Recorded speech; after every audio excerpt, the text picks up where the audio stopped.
সরকারি, আধা সরকারি, স্বায়ত্তশাসিত প্রতিষ্ঠানে সংশ্লিষ্ট ক্ষেত্রে কর্মকর্তা হিসেবে কমপক্ষে 13 বছর চাকরির অভিজ্ঞতা থাকতে হবে এবং যার মধ্যে সহকারী প্রকৌশলী হিসেবে কমপক্ষে 5 বছরের অভিজ্ঞতা থাকতে হবে।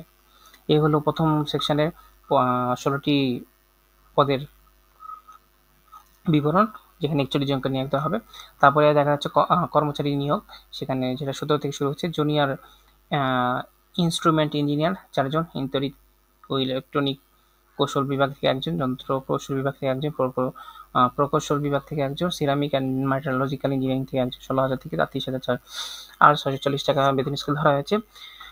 সংশ্লিষ্ট ভিতরে ডিপ্লোমা থাকতে হবে বা উচ্চ কোনো যাদের উচ্চতর ডিগ্রি থাকবে তারা আবেদন করতে পারবে। উপসহকারী প্রকৌশল পুরো ইলেকট্রিক্যাল 2 জনকে নিয়োগ হবে, 16,000 থেকে 33,640।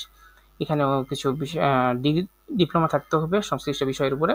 তারপর সিকিউরিটি ইন্সপেক্টর 1 জন, 12,500 থেকে 32,230 টাকা নিয়োগ। এখানে ডিগ্রি সহ সংশ্লিষ্ট কাজে 3 বছরের অভিজ্ঞতা থাকতে হবে, সুঠাম দেওয়ার অধিকারী হতে হবে।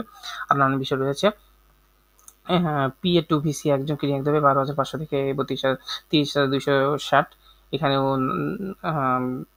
নানান এখানে রয়েছে, আপনারা সত্য আছে দেখে নিতে পারেন। ক্যাশিয়ার 1 জন, এখানকার সত্যখান দেখে নিতে পারেন। এখানে বেতন হচ্ছে 11,300 থেকে 27,300 টাকা। সিনিয়র ডাটা প্রসেস একটি 11,000 থেকে 26,590 টাকা। আমি শুধু আপনাদেরকে এখানে কি কি পদে নিয়োগ দেওয়া হবে সেটা বলে যাচ্ছি, নাহলে ভিডিওটা অনেক লং হয়ে যাবে।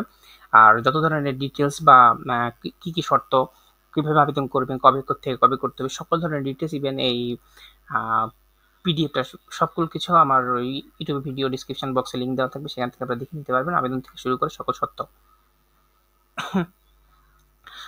তারপরে ইলেকট্রিশিয়ান 4 জন, অথবা আপনারা ভিডিও পোস্ট করে এখান থেকে দেখে নিতে পারেন। বেতন স্কেল ধরা আছে 11,000 থেকে 26,590 টাকা। জেনারেটর অপারেটর 2 জন, 11,000 থেকে